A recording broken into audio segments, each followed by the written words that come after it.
প্রেম কিংবা বিয়ে যেটাই করেন, করলে ভদ্রলোকের সাথে করবেন, না হলে সারা জীবন একা থাকবেন। নিজে টাকা কামাইবেন, ঘুরবেন ফিরবেন পরিবারের মানুষগুলোকে নিয়ে, আর সম্মানের সাথে বাঁচবেন।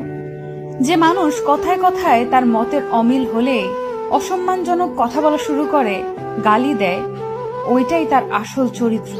এমন মানুষগুলো খুবই ভয়ানক। যাদের মধ্যে নম্রতা ভদ্রতা আছে, সে গালাগালি করে না বা অসম্মানজনক কথাবার্তা বলে না। এমন মানুষগুলোকে ছাড় দিয়ে যত চলবেন, ভালোবাসা দেখাতে যাবেন, নিজের লস। এরা আপনাকে মানসিক রোগী বানানো ছাড়া কিছুই দিতে পারবে না। এমন সম্পর্ক থেকে যত তাড়াতাড়ি সম্ভব বের হয়ে আসা উচিত। কেউ কারোর জন্য মরে না। জীবন নষ্ট করার জন্য একজন অযোগ্য লোককে নিজের জীবনে জায়গা দেওয়াই যথেষ্ট। বারবার নিজের অসম্মান হজম করে নিজেকে না মেরে একেবারে এমন অসুস্থ সম্পর্ক শেষ করে নিজেকে মুক্তি দিয়ে দেখেন, আপনার জীবনে উন্নতি হবেই।